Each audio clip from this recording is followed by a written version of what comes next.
സായി നമ്മൾ ചേരുന്നുണ്ട് നമ്മളോടൊപ്പം. സായി, ഏറ്റവും പ്രധാനപ്പെട്ട മത്സരം, ഇന്ത്യ കാത്തിരിക്കുന്ന 140 കോടി ജനത കാത്തിരിക്കുന്ന മത്സരം. പക്ഷേ രണ്ട് സൈഡിനും ഇപ്പോൾ എല്ലാവരും ഫേവറേറ്റ്സ് ഇന്ത്യ ആണെന്ന് പറയുമ്പോൾ പോലും അങ്ങനെ നമുക്ക് ന്യൂസിലൻഡ് അങ്ങ് എഴുതി തള്ളാൻ കഴിയുമോ? ലാസ്റ്റ് മിനിറ്റിലൊരു സൈഡ് വിലയിരുത്തൽ എങ്ങനെ?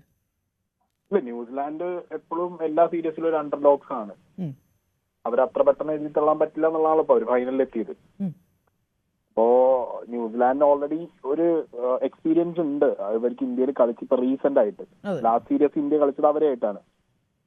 സോ അവർക്ക് ഇന്ത്യന്റെ കോമ്പിനേഷൻസ് അറിയാം, വീക്ക്നെസ് അറിയാം, ഗെയിൻ എവിടെയാണെന്ന് അറിയാം. സോ അവർ ആ ഒരു അപ്പർ ഹാൻഡ് അവർക്കുണ്ട്. അത് ന്യൂസിലാൻഡ് അല്ല വേറെ ഏത് ടീം ഇപ്പോൾ ഫൈനലിൽ ഇന്ത്യനെ നേരിടുകയാണെങ്കിലും അത്ര അപ്പർ ഹാൻഡ് ഉള്ള ഒരു ഓപ്പണന്റ് ആയിരിക്കില്ല. പക്ഷെ ന്യൂസിലാൻഡ് അങ്ങനെയാണ്. ന്യൂസിലാൻഡ് അങ്ങനെ അത്ര അണ്ടർ എസ്റ്റിമേറ്റ് ചെയ്യുന്നത് ശരിയായിരിക്കില്ല. ബട്ട് ഡെഫിനറ്റ്ലി ഇന്ത്യ ആണെങ്കിലും അവരുടെ കോമ്പിനേഷൻസ് വർക്ക്ഔട്ട് ചെയ്യാതെ ഒരിക്കലും ഫൈനലിൽ ഇറങ്ങില്ലല്ലോ. ബോളിംഗ് സൈഡ് വീക്കാണ് എന്നുള്ളൊരു കാര്യം മാത്രമാണ് ഇപ്പൊ ഇന്ത്യൻ ടീമിൽ നമുക്ക് പ്രത്യേകിച്ച് എടുത്ത് പറയാനുള്ളത്. അത് ന്യൂസിലാൻഡ് ബാറ്റ്സ്മാൻമാർക്ക് എങ്ങനെ എക്സ്പ്ലോയിറ്റ് ചെയ്യാൻ പറ്റും എന്നുള്ളത് ഒരു ചോദ്യമാണ്. പിന്നെ അവരുടെയും ടോപ്പ് ഓർഡർ ആണ് ക്ലിക്ക് ആവുന്നത്. ഇപ്പൊ ഈ ഒരു എൻറ്റയർ T20 സീരീസ് നമ്മൾ എടുത്തു നോക്കിയാൽ എങ്ങനെയാണോ പവർ പ്ലേസിൽ ടോപ്പ് ഓർഡർ കളിക്കുന്നത് അതാണ് ആ ഇന്നിങ്സിന്റെ ഒരു core bulk of the scoring വരുന്നത്. ഇന്ത്യനെ സംബന്ധിച്ചിടത്തോളം ആണെങ്കിൽ ന്യൂസിലാൻഡിനെ സംബന്ധിച്ചിടത്തോളം അത് ഭയങ്കര ക്രിട്ടിക്കലാണ്. ഇപ്പൊ സഞ്ജു അഭിഷേക് കോമ്പിനേഷൻ ആണെങ്കിൽ അത്, ഫിന്നലൻ അപ്പുറത്ത് സൈഫേർട്ട് ആണെങ്കിൽ അവര്. അത് ഞാൻ അംഗീകരിക്കുന്നത് ശരിയാണ്. പക്ഷേ ഇവിടെ ഇപ്പൊ അഭിഷേകിന് ആകെ മൊത്തത്തിൽ ഇത്രയും മത്സരങ്ങളിൽ നിന്നും ഈ ലോകകപ്പിൽ എടുത്തത് 89 റൺസാണ്. അതായത് സഞ്ജു കഴിഞ്ഞ മത്സരത്തിൽ അടിച്ച അതേ റൺസാണ് അഭിഷേക് ഈ ടൂർണമെന്റിലുടനീളം അടിച്ചിരിക്കുന്നത്. പക്ഷേ അഭിഷേകിനെ നമുക്കൊന്നും തള്ളിക്കളയാൻ പറ്റത്തില്ല. ഒരു ടൂർണമെന്റ് കൊണ്ട് അഭിഷേക് ഉണ്ടാക്കിയ കഴിഞ്ഞ 2 വർഷത്തെ ലെഗസി തള്ളിക്കളയാൻ കഴിയില്ല. ഇപ്പോൾ സൈബ് സാദ ഫർഹാനൊക്കെ റാങ്കിങ്ങിൽ 2 വരുന്നത് ഇപ്പോഴും അഭിഷേകുമായിട്ട് നല്ല ഡിഫറൻസ് ഉണ്ട്. അതുകൊണ്ട് അഭിഷേകിനെ നമുക്ക് മാറ്റി നിർത്താൻ കഴിയില്ല. പക്ഷേ ഈ ഓപ്പണിംഗ് എന്ന് പറയുന്നൊരു പ്രശ്നമുണ്ടല്ലോ. ഇപ്പോൾ നേരത്തെ ഇഷാൻ അഭിഷേക് വന്നപ്പോൾ പാളിപ്പോയ ഓപ്പണിംഗ് സഞ്ജു വന്നപ്പോൾ തിരികെ പിടിച്ചു. ഇപ്പോൾ സായിക്ക് സഞ്ജുവായിട്ട് നേരിട്ട് പരിചയമുണ്ട്, നിങ്ങൾ ഒരുമിച്ച് പ്രവർത്തിച്ചിട്ടുണ്ട്. പക്ഷേ ഈ പറഞ്ഞതുപോലെ തന്നെ ന്യൂസിലൻഡിനെതിരെ സഞ്ജുവിന് അന്ന് 5 മത്സരങ്ങളിൽ 46 റൺസ് അടിച്ച് T20 ലോകകപ്പിലെ സ്ഥിരസ്ഥാനം മാറി നിൽക്കുന്ന ഒരു ഘട്ടം ഉണ്ടായി. ആ ഒരു റിവെഞ്ച് പരിപാടി എന്ന് പ്രതീക്ഷിക്കാം. ഇത് സഞ്ജുവിനെ സംബന്ധിച്ചിടത്തോളം അല്ല, ഒരു പ്ലെയറിനെ സംബന്ധിച്ചിടത്തോളം ഒരു റിവെഞ്ച് ഒന്നും കാണില്ല ഒരു ഫൈനലിൽ വരുമ്പോൾ. സഞ്ജു ഒരു സെൽഫ്ലെസ് പ്ലെയർ കൂടി ആകുമ്പോൾ ടീമിന് വേണ്ടി കളിക്കാനേ നോക്കൂ. ഒന്നാമത്തെ കാര്യം. എല്ലാം ഒരു ദിവസമാണ് ക്രിക്കറ്റിൽ. എല്ലാവർക്കും അറിയുന്ന പോലെ ഒരു പ്ലെയറിന് ആ ദിവസത്തെ അയാളുടെ കോൺഫിഡൻസ് അനുസരിച്ചാണ് കളി പോകുന്നത്. ഇപ്പൊ സഞ്ജുവിനെ സംബന്ധിച്ചിടത്തോളം ന്യൂസിലാൻഡ് സീരീസ് എന്ന് പറയുമ്പോൾ ഭയങ്കര പ്രഷർ കുക്കർ ആയിരുന്നു. ടീമിലുണ്ട്, ബട്ട് സ്റ്റിൽ പെർഫോം ചെയ്ത് മുന്നോട്ട് വന്നാലേ സ്ഥാനം ഉറപ്പിക്കാൻ പറ്റും എന്നുള്ളൊരു സിനാരിയോസ് ഉണ്ടായിരുന്നു. പക്ഷെ ഇപ്പൊ സഞ്ജുവിനെ സംബന്ധിച്ചിടത്തോളം ഗോൾഡൻ പാച്ച് ആണ്. സഞ്ജുവിന് ആ കോൺഫിഡൻസിന് ടോപ്പിലാവും നിൽക്കുന്ന ഒരു പ്ലെയർ. അങ്ങനത്തെ ഒരു സാഹചര്യത്തിൽ സഞ്ജുവിന് ഒരിക്കലും ആ ഒരു ബാഡ് പാച്ചിനെ കുറിച്ച് ആലോചിക്കാനോ അല്ലെങ്കിൽ ന്യൂസിലാൻഡിന്റെ ബോളിങ്ങിനെ കുറിച്ച് ആലോചിക്കാനോ ആവശ്യമില്ല. മാക്സിമം ടീമിന് എത്ര സ്കോർ ചെയ്ത് പോകണം എന്നുള്ളത് മാത്രമേ ഉള്ളൂ. അത് മാത്രമല്ല, കഴിഞ്ഞ ഇന്നിംഗ്സ് ഒക്കെ നോക്കിയാൽ അറിയാം നമുക്ക് സഞ്ജു കുറച്ചും കൂടിയും അഭിഷേകിന് ഇന്നിംഗ്സിൽ കോൺട്രിബ്യൂട്ട് ചെയ്യാൻ ശ്രദ്ധിക്കുന്നുണ്ട്. സഞ്ജു ഒറ്റയ്ക്ക് കളിച്ചു പോവുക മാത്രമല്ല, അഭിഷേകിനെ അപ്പുറത്ത് കളിപ്പിക്കാനുള്ള ഒരു ശ്രമം കൂടി നടത്തുന്നുണ്ട്. അതായത് അഭിഷേകിനെ ആണെങ്കിലും എഴുതി തള്ളാനായിട്ടില്ല എന്നേ ഞാൻ പറയുള്ളൂ. കാരണം അത്രയും പൊട്ടൻഷ്യൽ ഉള്ള ഒരു പ്ലെയർ ആണെന്നുള്ളത് കാണിച്ചു തന്നതാണ് ഓൾറെഡി. പിന്നെ അവരവരുടെ നെഗറ്റീവ്സിൽ വർക്ക് ചെയ്ത് കഴിഞ്ഞാൽ അഭിഷേകിനാണെന്നുണ്ടെങ്കിലും തിരിച്ചു വരാവുന്നതേ ഉള്ളൂ. സഞ്ജുവിന്റെ ടെക്നിക്സിൽ സഞ്ജു വർക്ക് ചെയ്തു, സഞ്ജു ബാക്ക് ടു ട്രാക്ക് കയറി. അഭിഷേകിനാണെങ്കിലും ഇനഫ് ടൈം കിട്ടിയിട്ടുണ്ട്. 1-2 ദിവസം ആണെങ്കിൽ പോലും അവർക്ക് വർക്ക്ഔട്ട് ചെയ്യാനുള്ള ഒരു സമയം കിട്ടിയിട്ടുണ്ട്. ആൻഡ് ഇതേ അഭിഷേകാണ് ന്യൂസിലാൻഡിനെതിരെ നല്ല ഫോമിലായത്. സോ അഭിഷേകിനെ സംബന്ധിച്ചിടത്തോളം മെന്റലി അങ്ങനെ ഒരു ആസ്പെക്ട് കൂടി ഉണ്ട്.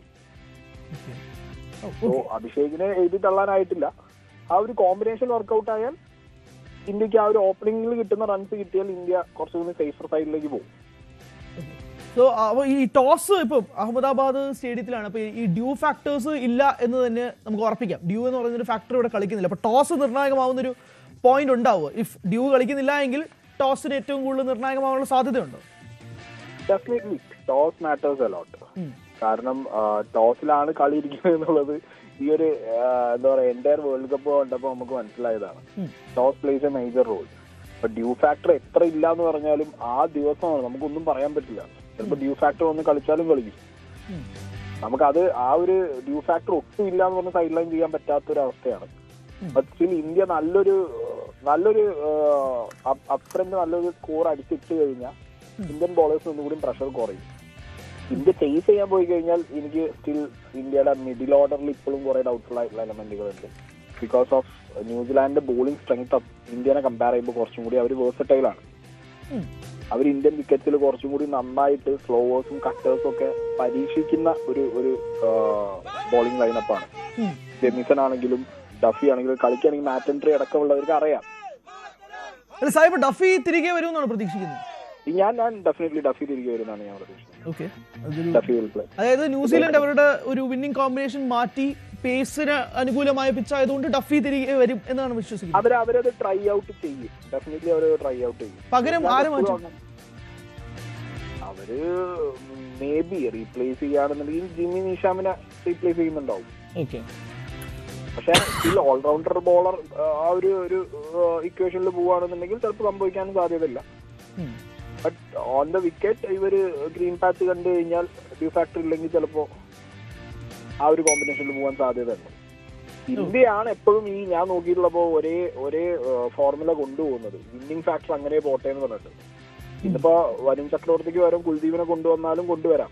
പക്ഷെ സ്റ്റിൽ അത് ചെയ്യോ ഇല്ലേ എന്നുള്ളത് അറിയില്ല. നമ്മളെപ്പോഴും ഒരു അത് ചെയ്യില്ല എന്ന് ഇന്നലെ സൂര്യ വ്യക്തമാക്കിയിട്ടുണ്ട്. അതെ, ഇന്നലെ പ്രസ് കോൺഫറൻസ് അത് പറഞ്ഞാലും സ്റ്റിൽ ലാസ്റ്റ് മിനിറ്റ് കോൾസ് വരാലോ. പക്ഷെ ഇന്ത്യ എപ്പോഴും ആ ഒരു കൺവെൻഷണൽ ക്രിക്കറ്റിന് നിൽക്കുകയാണ്. ഇപ്പൊ സഞ്ജുവിന് തന്നെ ഓപ്പണിംഗ് സ്ലോട്ടിലേക്ക് വരാൻ എന്തൊക്കെ സ്ട്രഗിൾ വന്നു. ഒരാൾ അത്രയും ഫോം ഔട്ട് ആവേണ്ട ഒരു അവസ്ഥയായി. കാരണം അത്രയും ലെഫ്റ്റ് ഹാൻഡേഴ്സിനെ ഇത്രയും ഓഫ് സ്പിന്നേഴ്സിനെ കൊണ്ടുവന്നിട്ടും ഇന്ത്യ മാറ്റി ചിന്തിക്കാതിരിക്കുകയായിരുന്നു. ഫെയിലിയർ ആയിട്ടാണ് മാറ്റുന്നത്. പക്ഷെ കമ്പാരിസൺ അല്ല, എനിക്ക് അത് ഭയങ്കര കൗതുകമായിട്ട് തോന്നി. ഡഫി തിരികെ വരുന്നു എന്നുള്ളൊരു അനാലിറ്റിക്കൽ പോയിന്റ് ഉണ്ടപ്പോൾ ഭയങ്കര കൗതുകമായിട്ട് തോന്നി. അതുകൊണ്ട് മാത്രം ചോദിക്കുകയാണ്, ഇഫ് ഇതൊരു ഇന്ത്യൻ സൈഡ് അല്ല എന്ന് ചിന്തിച്ചു കഴിഞ്ഞാൽ മുഹമ്മദ് സിറാജ് തിരികെ വരിക in place of say for അർഷ്ദീപോ അങ്ങനെ ആരെങ്കിലും ആണെങ്കിൽ, would you have made that call? അങ്ങനെ ഒരു സാധ്യതയിലേക്ക് കൊണ്ടുവന്നേനെ ഈ വിന്നിംഗ് കോമ്പിനേഷനൊക്കെ മാറ്റി നിർത്തുകയാണെങ്കിൽ. എനിക്ക് ക്ലിയർ ആയില്ല. സിറാജിനെയാണോ? സിറാജിന് കുൽദീപിന്റെ സൈഡിലേക്കാ? അല്ല, അർഷ്ദീപിന്റെ സൈഡിലേക്ക്. അർഷ്ദീപ് അതെ, അർഷ്ദീപിനെ റീപ്ലേസ് ചെയ്യാൻ ഇന്ത്യ കുറച്ച് മടിക്കും. ഒന്ന് ലെഫ്റ്റ് ആം സീമറാണ്, പിന്നെ ഹയർ സ്റ്റേജസിൽ പെർഫോം ചെയ്തിട്ടുള്ള ഒരു കപ്പാസിറ്റി അർഷ്ദീപിനുണ്ട്. പിന്നെ കമ്പാരിങ് ടു സിറാജ്, കുൽദീപ് കുറച്ചും കൂടി ഈസി ടു മെന്യൂവർ ആണ്.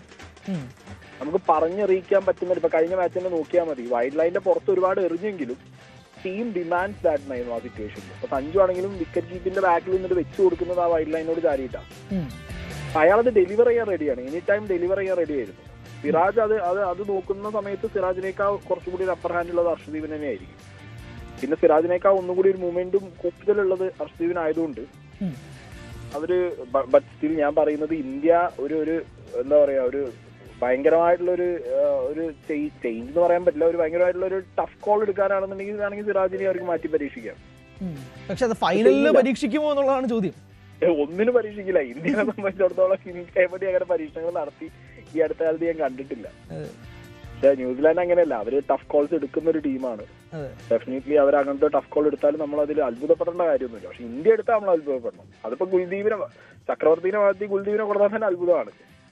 ഉറപ്പായിട്ടും. അതിപ്പോ ഞാൻ പറയുന്നത് ചക്രവർത്തി എന്നുള്ള രീതിയിലല്ല, ഏത് പ്ലെയറിനെ മാറ്റി ആരെ കൊണ്ടുവന്നാലും അതൊരു ഭയങ്കര അത്ഭുതമായിരിക്കും. എന്തായാലും thank you so much Syed പങ്കെടുത്തതിന്, സംസാരിച്ചതിന്. ഞാൻ സുരേഷ് സാറിലേക്ക് പോവാണ്. സാർ, ന്യൂസിലൻഡ് നമ്മൾ ഈ പറയുന്ന അണ്ടർഡോഗ്സ് എന്നൊക്കെ പറയുമ്പോൾ പോലും അവർ പഠിച്ച് ഓരോ കളികളിലും ഇറങ്ങാറുണ്ട്. അതായത് ന്യൂസിലൻഡ്, ഞാൻ വിശ്വസിക്കുന്നത് അവർ മാച്ചപ്പിന് വേണ്ടിയിട്ട് ഇറങ്ങുന്നവരാണ്. അതായത് ഒരു പ്ലെയറിൻ്റെ പ്രശ്നം എന്താണ്, അവർക്ക് ഓപ്പോസിറ്റ് ആയിട്ട് ആർക്ക് കളിക്കണം എന്ന് കൃത്യമായി അണ്ടർസ്റ്റാൻഡ് ചെയ്ത് കളിക്കുന്ന പ്ലെയറാണ്. അല്ലാതെ അവർ വിന്നിംഗ് കോമ്പിനേഷൻസിന് പിന്നാലെ പോകുന്നവരല്ല. ഒരു ടീമിനെതിരെ ഒരു ടീം ജയിച്ചു, അല്ലെങ്കിൽ ഞങ്ങളുടെ ഒരു 11 സെറ്റ് ഓഫ് പ്ലെയേഴ്സ് ജയിച്ചു എന്ന് കരുതി അടുത്ത വേറൊരു ടീമിലേക്ക്, വേറൊരു പിച്ചിലേക്ക്, വേറൊരു കണ്ടീഷൻസിലേക്ക് അതേ ടീമിലേക്ക് പോകുന്ന ടീമല്ല ന്യൂസിലൻഡ്. ഇന്ത്യ നേരെ തിരിച്ചാണ്. ഇന്ത്യ ഇംഗ്ലണ്ടിനെതിരെ ജയിച്ചാൽ അതേ ടീമുമായിട്ട് ഏത് ടീമിനെതിരെയും കളിക്കും. അതിപ്പോൾ ഏത് സ്ഥലത്താണെങ്കിലും പോയി കളിക്കും. കാരണം പ്ലെയേഴ്സിന്റെ കോൺഫിഡൻസിനെ അത് ബാധിക്കുമെന്ന് ഇന്ത്യ വിശ്വസിക്കുന്നു. ന്യൂസിലൻഡ് അങ്ങനത്തെ ഒരു സൈഡല്ല. കൂടുതൽ വാർത്തകൾക്ക് news 18 Keralam YouTube channel subscribe ചെയ്യുക.